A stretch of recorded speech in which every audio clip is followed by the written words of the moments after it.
nationalité gabonaise et il y a le PIN. Hey, toi ma soeur, connais-tu PIN? Ok, ça veut dire le PIN. PIN, une personnalité internationale des nationalités gabonaises. Et il y a le PIN.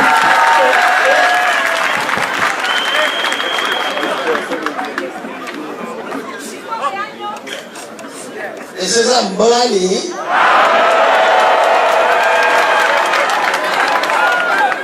Namour, Mbolani. Ingan, Mbolani. Bon, Mbolani. Akiba. Gabonaises, Gabonais, peuple du Wellington, mes chers compatriotes.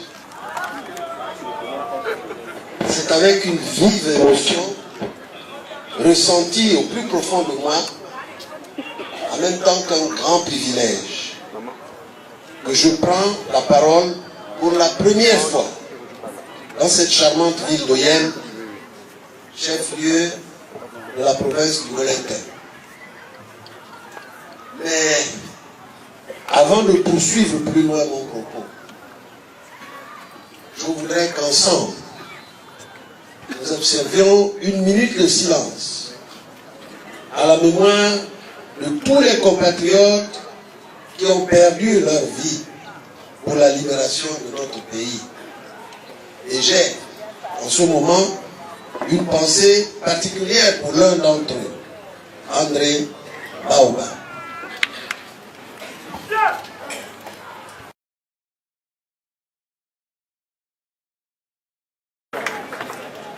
Vous me permettrez de m'acquitter d'un agréable devoir, celui de remercier chaleureusement le comité d'organisation de cette tournée provinciale dans le septentrion du Gabon, mais également le comité des sages, les valeureux hommes et femmes du Wellington, sans oublier la jeunesse du Nord, qui se sont très fortement mobilisés pour que cette rencontre soit un véritable succès.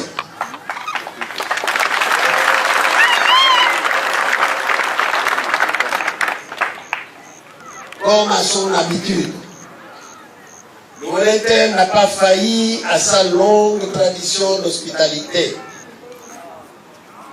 Et croyez bien que cela me touche, car c'est la première fois que vous me recevez dans cette circonscription, dans cette circonstance inédite. Je vous remercie de l'honneur que vous me faites.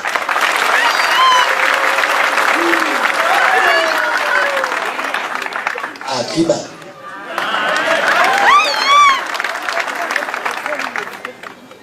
Pourquoi suis-je aujourd'hui dans le Wellington? Comme vous le savez, la campagne n'est pas encore ouverte. Nous ne sommes pas en campagne. Mais j'ai pensé qu'il était bon de me présenter à vous. Beaucoup parmi vous se posent certainement cette importante question.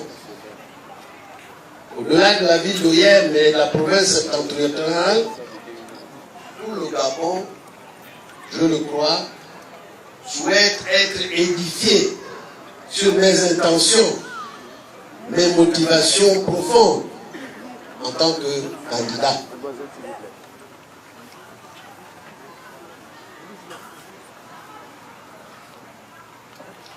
Mais avant de m'ouvrir à vous sur les nobles ambitions que je nourris pour notre pays, je me dois de me présenter à cette auguste et importante assemblée comme il est de tradition chez les peuples du Wellington. Je suis Jean Ping, fils de Charles Ping. Mon père était d'origine chinoise.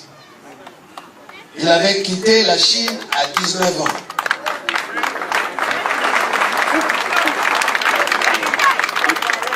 Et n'y était jamais retourné. Il est enterré à Omboué, dans mon village.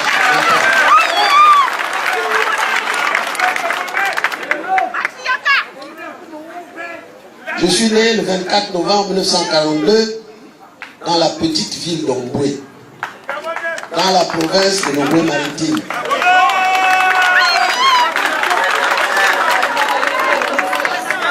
J'ai fait mes études primaires à Omboué. J'ai été heureux, surpris mais heureux, ce matin de rencontrer mon maître, Esromba.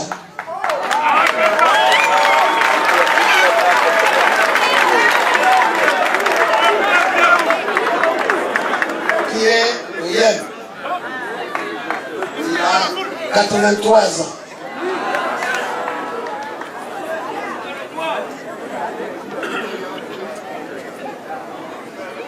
J'ai effectué mes études secondaires au lycée Léomba, à Libreville, dans l'estuaire, et achevé mes études universitaires à l'université Panthéon 1 Sorbonne, en France, qui furent sanctionnés par un doctorat d'État en sciences économiques.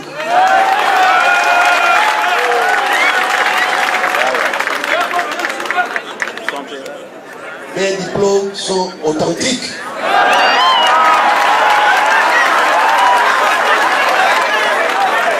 On peut les vérifier à la Sorbonne. Après une carrière internationale entamée à l'UNESCO dès 1972, je rejoins le ministère des Affaires étrangères du Gabon en 1979 comme diplomate. En 1984, je rentre au cabinet du président de la République, Omar Bongo Ondimba, avant de devenir membre du gouvernement en février 1990. Je suis resté au gouvernement jusqu'à mon élection à la présidence de la Commission de l'Union africaine, le 6 février 2008. Auparavant, j'ai présidé l'Organisation des pays exportateurs du pétrole OPEP en 1992. De 1984 à 2005, je préside la 59e Assemblée générale des Nations unies.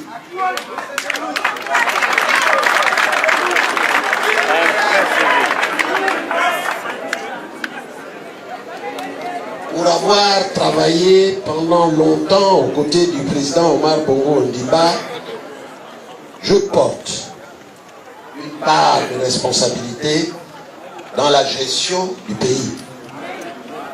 Vouloir s'en soustraire aujourd'hui serait un manque flagrant d'honnêteté intellectuelle et une absence totale de courage politique.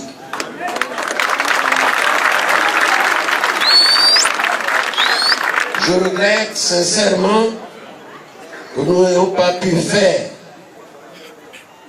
aussi bien que nous l'aurions souhaité. Je m'en repentis devant vous ici et maintenant.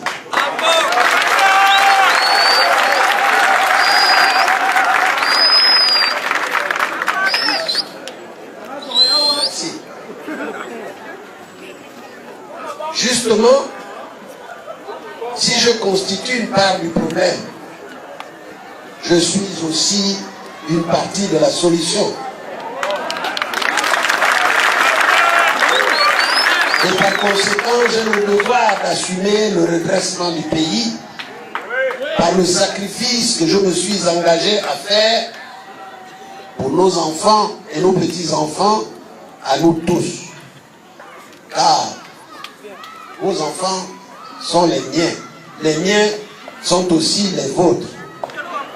Dieu nous aidera coûte que coûte si nous serrons le couloir jusqu'au bout pour nous débarrasser de ce petit-là.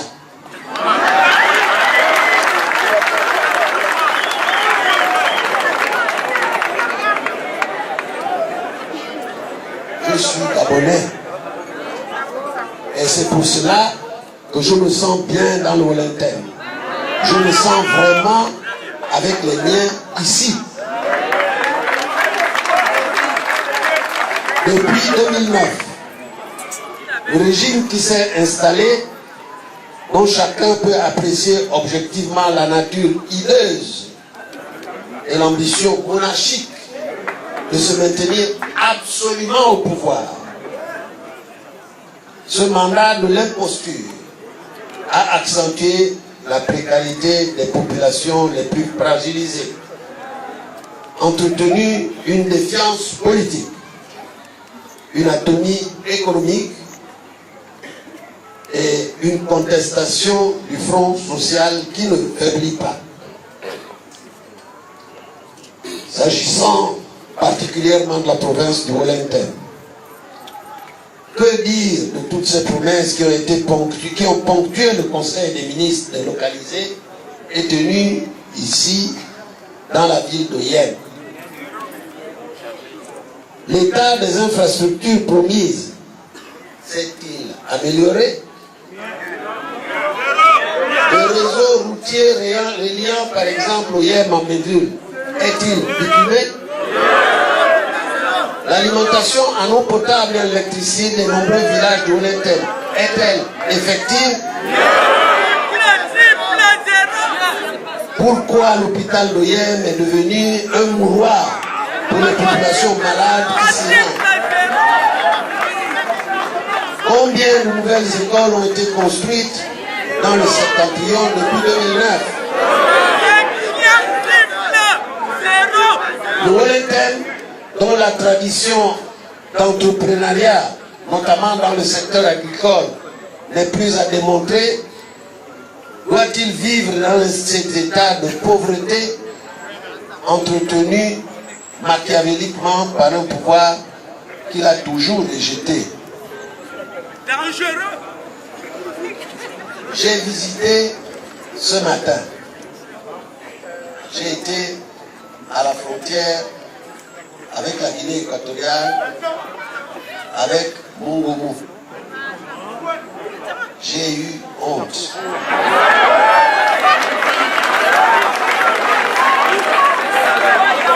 Lorsque je regardais Mongomo du Gabon, j'avais l'impression que là-bas, c'était New York, et que ici, chez nous, c'était le Bangladesh.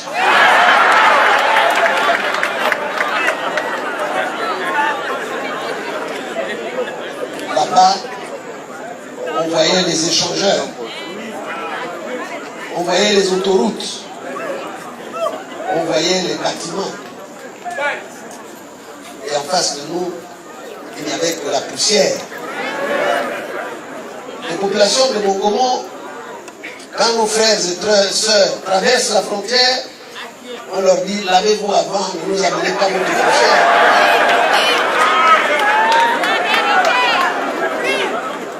Quelle honte! Quelle honte pour nous! Après 50 ans de pouvoir, comme l'a dit René, le pétrole a jailli chez nous en 1956-1957. Mais nous n'avons pas que le pétrole. Nous avons le manganèse, nous avons l'uranium, nous avons le bois, nous avons l'or. Et tout cela pour le résultat que nous voyons. Il n'y a pas de route. Il n'y a pas de route. Mais j'ai été hier à Mioké. À 4 km de Bébéine. La piste d'éléphant qui mène vers Bébéine, le pont est en bois. Le pont est en bois. On n'ose même pas le traverser à pied, de peur de tomber dans la petite rivière qui nous sert de frontière. Mais c'est la même chose à Emoro. Cameroun, nous avons un marché mondial. Avec le pays, nous avions un champion. Et quand on est malade, il faut aller se soigner au Cameroun. Quand vous voulez acheter un produit, il faut aller au marché mondial ou à Champion. Mais qu'est-ce que nous avons fait au bon Dieu pour mériter ça?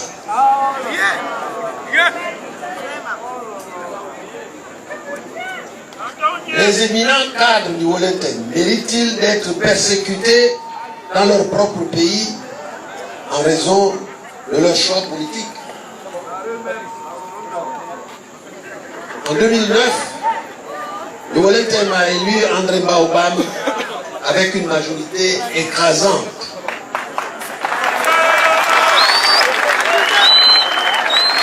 Mais pourtant, ce dernier n'a pas accédé à la magistrature suprême, car un déni de la souveraineté nationale a consacré dans la violence et le sang le hold-up électoral. Dans exactement 12 mois, le Wellington devra confirmer son vote pour l'alternance afin que notre pays entre résolument dans l'ère du changement tant entendu par toutes les populations du Gabon. Toutes les populations du Gabon. Vous avez entendu le cri poussé par Léonard Andjembe. C'est dans le sens du combat que vous menez depuis longtemps et pour lequel je vais désormais apporter ma modeste contribution.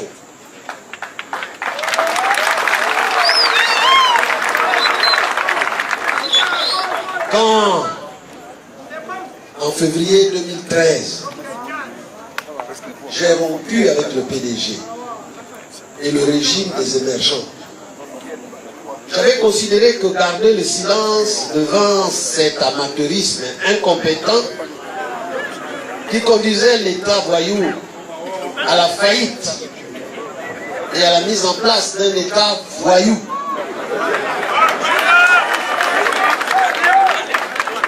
J'ai considéré que ce serait une forme de complicité et une trahison envers la nation si je continuais à garder le silence. J'ai donc décidé de rejoindre l'opposition, déterminée et résolue à mettre fin, après les 50 ans de mauvaise gestion, afin d'offrir une autre perspective au peuple gabonais. Il fallait canaliser toutes les forces vives et prises d'alternance et de changement. Nous avons donc créé en juillet 2004 le Front uni de l'opposition pour l'alternance, qui regroupe diverses personnalités et divers partis politiques. Cet instrument politique est actuellement mis au service du peuple gabonais pour qu'il réalise en 2016 son vœu le plus cher, l'alternance et le changement. Je suis pour ma part attaché à la mise en œuvre d'un cadre qui garantisse la plus grande transparence lors des prochaines élections présidentielles.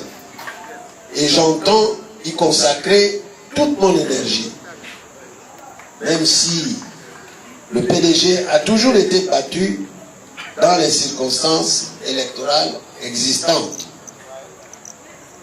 C'est dire que le nœud du problème, en vue d'une alternance pacifique et démocratique de notre pays, ne réside pas essentiellement dans cette exigence électorale fondamentale, mais bien ailleurs. Et je pense avoir la volonté nécessaire et les capacités requises pour ceux qui, dans l'ombre et parfois hors de nos frontières,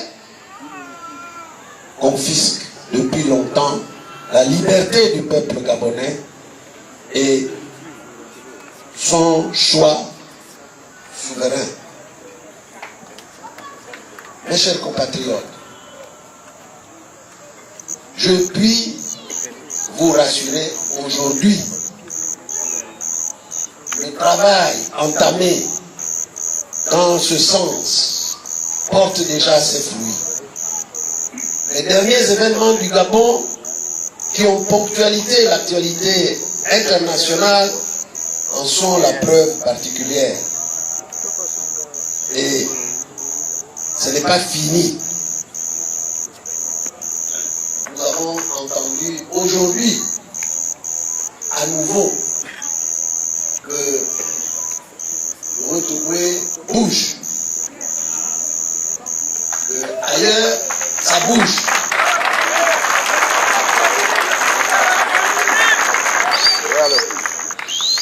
Il faut en finir avec ce régime moribond.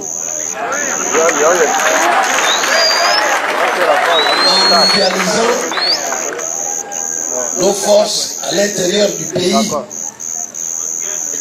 et en montant ailleurs, en France, pour convaincre nos partenaires séculaires que leur intérêt est de confirmer la volonté du peuple gabonais.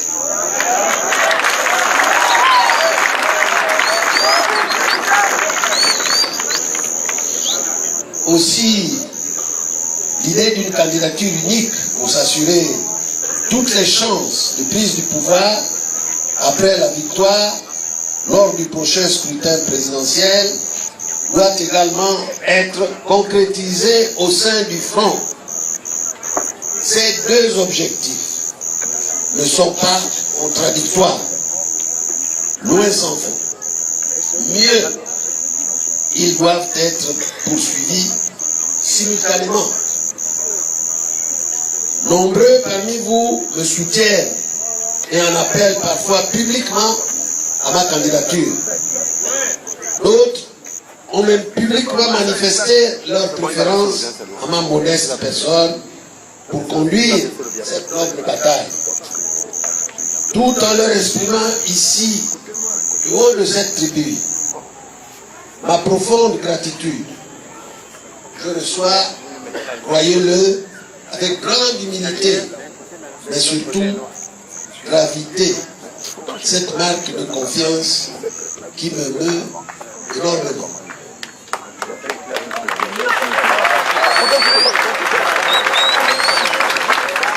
C'est pourquoi, moi, Jean Ping, après mûre réflexion, j'annonce solennellement, au haut de cette tribune, la ville de Yel, au peuple du Wellington et du Gabon tout entier, que je suis officiellement candidat à la candidature.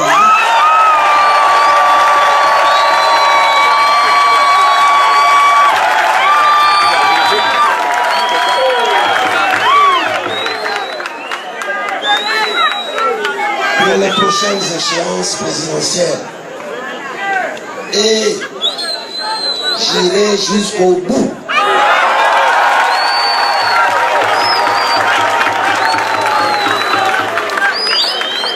Rien ne saurait m'arrêter.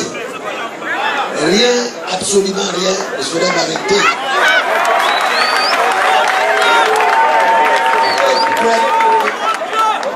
Vous croyez que vous allez me permettre de m'arrêter? Parce que si je m'arrête, vous allez marcher sur mon cadavre et continuer. Donc, je suis résolu à aller avec vous jusqu'au bout.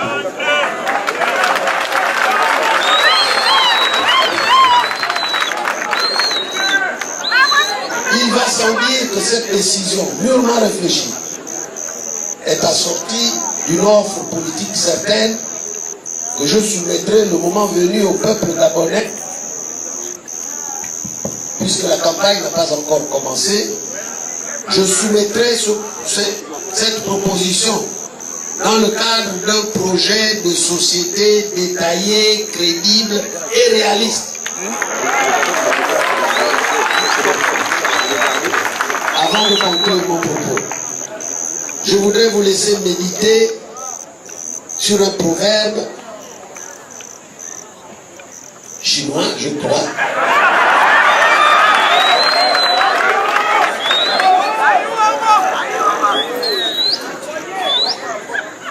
Qui doit avoir son équivalent chez les écans.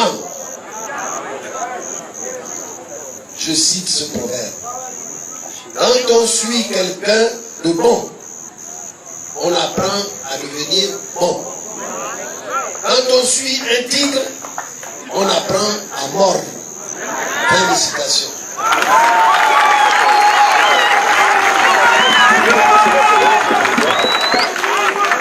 Autrement dit, vous devez absolument savoir qui vous suivrez en 2016.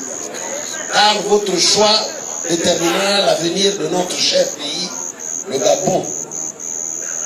Ne perdons pas courage. Soyons ensemble déterminés. Vive la ville de Yem, vive la province du Volontaire, dans un Gabon uni et prospère.